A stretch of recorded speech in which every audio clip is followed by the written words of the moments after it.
Good morning everybody and welcome to the presentation of the Quarter 2 2021 Labour Force Survey or LFS results. My name is Jim Dalton. I'm the statistician in the CSO's Labour Market Analysis area with responsibility for the LFS. Before getting into the results for Quarter 2 this morning, let me first reiterate some important information about the LFS.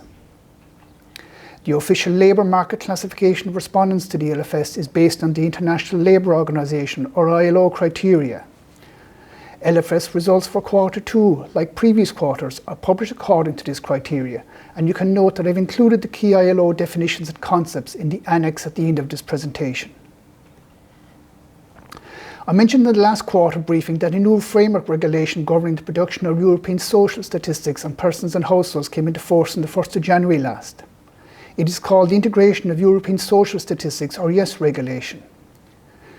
The YES regulation covers various domains of social statistics, including labour market statistics. CSO website links to the implications of the regulation for Irish labour market statistics and the effect of same on the LFS are shown on the slide. In addition, the LFS questionnaires for Ireland up to Quarter 3 2021 are also available at the link shown on the slide. COVID-19 adjusted estimates of employment for June to August 2021 in respect of persons aged 15 to 89 years and corresponding employment rates for persons aged 15 to 64 years are also included in the LFS today. You can note that the latest COVID-19 adjusted estimates of unemployment up to August 2021 were published on the 1st of September last. Turning now to some of the key headline results published today. Using the standard ILO criteria, the unadjusted number of persons aged 15 to 89 years in employment stood at just over 2.35 million in Quarter 2 of this year, with an associated employment rate of 68.6% for those aged 15 to 64 years. At the end of June 2021, the COVID-adjusted measure of employment, or the lower bound of the number of persons aged 15 to 89 years in employment, is estimated to have been 2,120,778, with an associated COVID-19 adjusted employment rate of 61.7% for those aged 15 to 64 years. Using the standard ILO criteria again, the unadjusted number of persons aged 15 to 74 years who were unemployed in Quarter 2 stood at 184,100, with an associated unemployment rate of 7.3% for those aged 15 to 74 years. At the end of June of this year, the COVID-19 adjusted measure of unemployment, or the upper bound of the number of persons aged 15 to 74 who were unemployed, was 413,687, with an associated COVID-19 adjusted unemployment rate of 16.2% for those aged 15 to 74 years. Finally, the ILO defined labour force was just over 2.533 million, with an associated participation rate of 63.1%. Those not in the labour force was nearly 1.483 million. This slide shows the comparison of key labour market indicators of Quarter 2 of 2019 to 2021. In volume terms, employment and unemployment increased in nearly equal measure over the 2-year period, and those outside the labour force remained much the same.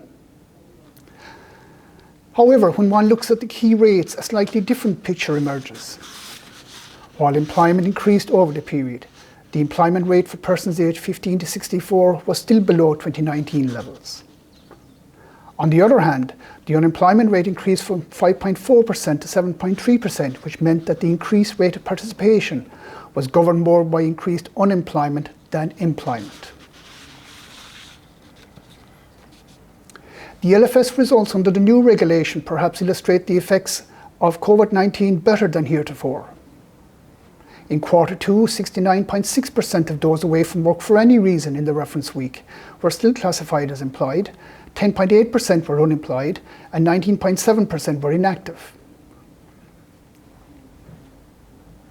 The CSO were able to link the LFS data for Quarter 2 with revenue data in respect of recipients of the Employment Wage Subsidy Scheme, or the EWSS, and data from the Department of Social Protection for those in receipt of the Pandemic Unemployment Payment, or the PUP. This linking of data was done in accordance with CSO data matching protocols. The criteria for linking the data this quarter is based on whether the respondent was in receipt of the PUP or the EWSS in the interview reference week. Before I speak about Q2 data, let me advise that the CSO has revised the ILO status estimates for PUP and EWSS recipients for Quarter 1 of this year. This has arisen due to the achievement of an improved matching rate between LFS and the PUP and EWSS data, and also updated data on payments issued. The revised data shows that 56.4% of persons in receipt of PUP were classified as employed in Q1, while 13% were unemployed and 30.6% were inactive. 92.4% of EWSS recipients were classified as employed, while 1.7% were unemployed and 5.7% were inactive. Turning now to Q2 again, and 59.5% of persons in receipt of PUP in the reference week were classified as employed, 17.1% were classified as unemployed, and 23.4% were classified as inactive. The majority of EWSS recipients at 96% were classified as employed, while 3.1% were inactive, and the remainder were classified as unemployed. Returning now to employment, and this slide compares the annual change in employment with the annual change in the number of persons away from work, and the annual change in the total hours worked each week. Employment increased over the year to Q2 by 211,000 or 9.9% to just under 2.35 million. This was accompanied by a fall of 52.8% or nearly 248,000 in the number of persons who were away from work in the reference week. The reasons for absence would include, for example, work-related training, family-related leave and holidays. The reduced rate of absence from work during the reference week resulted in an annual increase of 24.4% or 14.9 million in the total number of actual hours worked per week, which stood at 61 million in Q1 or Q2 2020 and 75.9 million in Q2 of this year. Users may have noted a higher than usual number of persons in employment in Q1 of this year where the sector of employment was not stated. This totaled 48,300 in published estimates for Q1. The CSO has reviewed this and has been able to code the majority of these persons to the appropriate sector. This does not affect the overall estimate for employment, but just the share of employment in each sector. The table on slide 15 shows the previously published and revised estimates by sector. As you can see, the revisions are spread across all sectors. The table on this slide presents absence from work during the reference week for each economic sector as a percentage share of total employment for each sector for Q2 of 2019 through to 2021. The extent of the impact of COVID-19 and public health restrictions are very evident from the table. In Q2 of 2019, the overall absence rate was 6.2%, and this increased to 21.9% in Q2 of 2020 before falling back to 9.4% in Q2 of this year. At sector level, the rate of absence from work over the period has not changed much for some sectors such as information and communications and public administration and defence. However, the effect of the pandemic is very clear for other sectors, and some notable examples are the construction sector, where the rate of absence was 5.2% in 2019, 43.9% in Q2 of 2020, and stood at 9.3% in Q2 of this year. The accommodation and food services activities sector, where the rate of absence was 6.6% in Q2 2019, rising to 63.4% in Q2 2020 before falling back to 21.5% this year. The other activities sector, which includes cultural and recreational activities, where the rate of absence went from 6.3% in Q2 2019 to 49.8% in Q2 last year, and then falling back to 19.7% this year. The bar chart on this slide illustrates further the data presented in the previous slide, where the grey bars showing the lower absence rate in Q2 of this year for several sectors when compared to a year ago. The bar chart on this slide compares the number of hours worked per week, expressed in millions by economic sector for Q2 in each year from 2019 through to 2021. In Q2 2021, the number of hours worked in some sectors were approaching Q2 2019 levels, with the agriculture, forestry and fishing and human health and social work activities sectors being the most notable among these. However, difference still exists for some other sectors such as the accommodation and food services sector and the other activities sector. As noted in the earlier slide, these sectors also recorded high percentage shares of employment regarding absences in Q2 of 2021.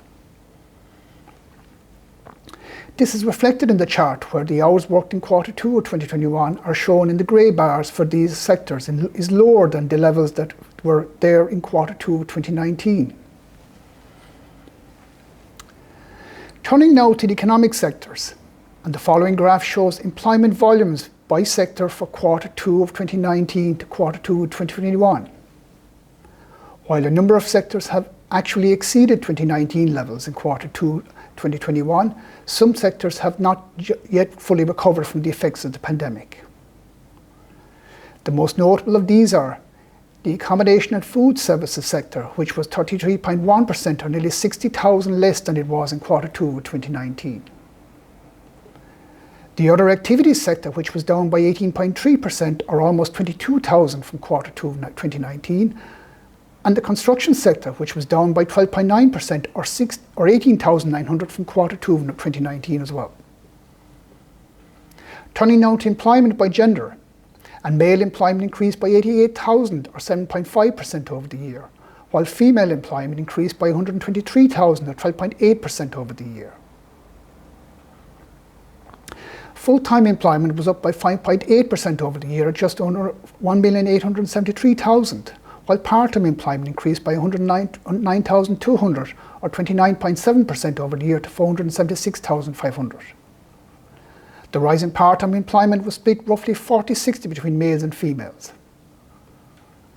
The graph on the slide charts the annual volume changes in full-time and part-time employment by quarter over the last 5 years. Part-time underemployment was nearly 123,000 and accounted for 29.3% of total part-time employment in employment in quarter 2 of 2021. The number of self-employed persons fell very slightly over the year to 306,600, while the number of employees increased by 11.4% to nearly 2,021,000. When adjusted for seasonal factors, employment stood at just over 2.35 million in quarter 2, up by about 103,000 from the previous quarter. The graphic on the slide shows the quarter-on-quarter change in the seasonally adjusted employment series over the past 5 years. I will now give you some further information regarding unemployment. As I mentioned earlier, using the standard ILO criteria, the unemployment rate was 7.3% in quarter 2 of this year. The numbers unemployed stood at 184,100, and this was up by 52% from a year earlier. And the graphic on the side charts the trend in unemployment over the past 5 years. In volume terms, there were 99,500 males and 84,600 females classified as unemployed. Male unemployment was up by 50.9% over the year, while female unemployment was up by 53.5%. The long-term unemployment rate, that is persons unemployed for 12 months or longer, was up from 1.1% to 2% in quarter 2 2021 from a year earlier. There were 49,500 persons classified as long-term unemployed, and this accounted for 26.9% of all unemployed persons. The seasonally adjusted unemployment rate was down from 7.3% to 7.1% over the quarter. In volume terms, the seasonally adjusted number of persons unemployed was down by 1,200 to 177,100 in quarter 2 of 2021.